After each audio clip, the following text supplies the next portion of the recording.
Bonjour les filles, aujourd'hui je vais vous faire une vidéo sur l'alimentation du bébé. Donc ma fille maintenant a 6 mois. Donc cette vidéo va comprendre une partie sur l'allaitement, une partie sur l'alimentation solide.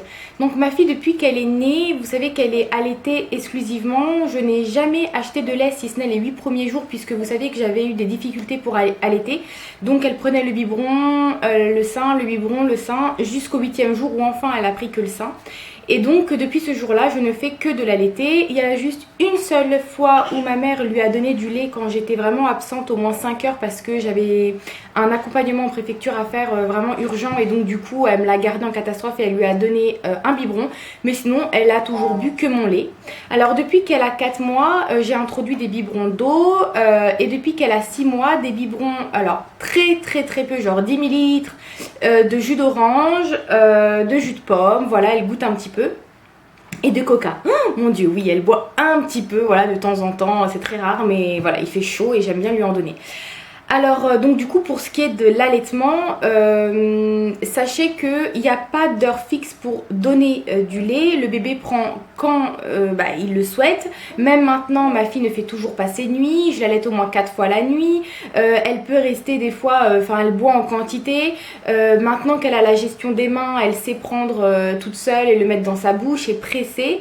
Voilà, maintenant, elle boit toujours autant. Honnêtement, je ne peux pas vous dire combien de fois elle boit dans la journée.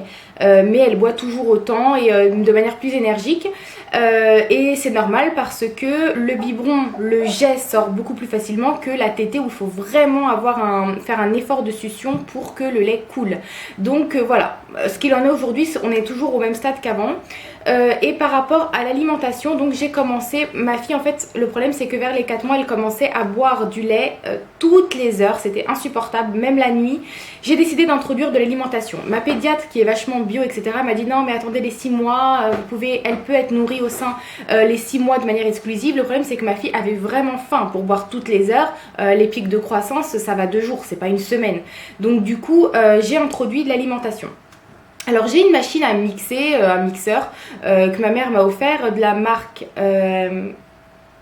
Techno, je sais plus, je vous mettrai ça, c'est une grosse machine qui coûte plus de 200 euros. Donc vous avez une partie de mixeur, une partie pour faire des smoothies là, enfin un blender quoi.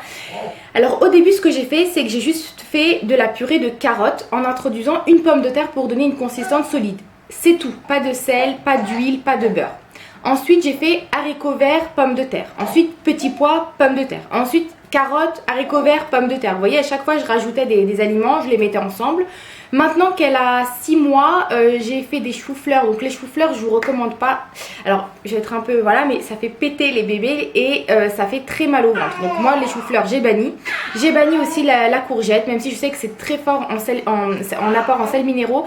La courgette, ça donne une consistance d'eau. On dirait que le bébé boit de l'eau, donc ça gâche tout votre repas. Peut-être qu'il faudrait que je fasse cuire ça à la vapeur, mais en tout cas, je ne fais plus de courgettes non plus. Et j'introduis aussi des poireaux. Donc ce qu'elle a pris, maintenant qu'elle a 6 mois et même avant, chou-fleur, pommes de terre, tout le temps des pommes de terre.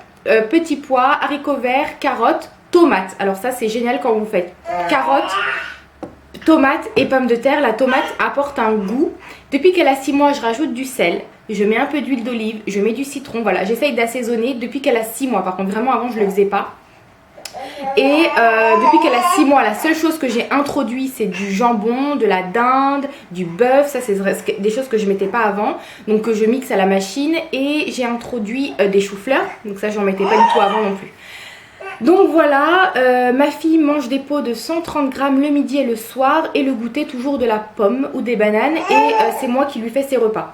J'achète ses repas uniquement vraiment quand on va sortir plusieurs jours, que je peux pas trimballer son repas et j'achète toujours des choses que je ne serais pas capable de faire comme de la purée de potiron ou qu'est-ce que j'achète, ouais, de la purée de potiron, de la purée de prunes. Voilà, j'aime pas acheter, je me verrai jamais acheter de la purée de carottes quoi, tu vois. Après, attention, je ne juge pas les mamans qui achètent des pots. C'est tout à fait normal quand on n'est pas à la maison, quand on travaille, quand on a énormément de choses à faire. Voilà, même faire chauffer des carottes, et faire bouillir des carottes, ça prend du temps. Moi, je suis à la maison, j'ai un travail à domicile, donc j'ai de la chance de pouvoir le faire.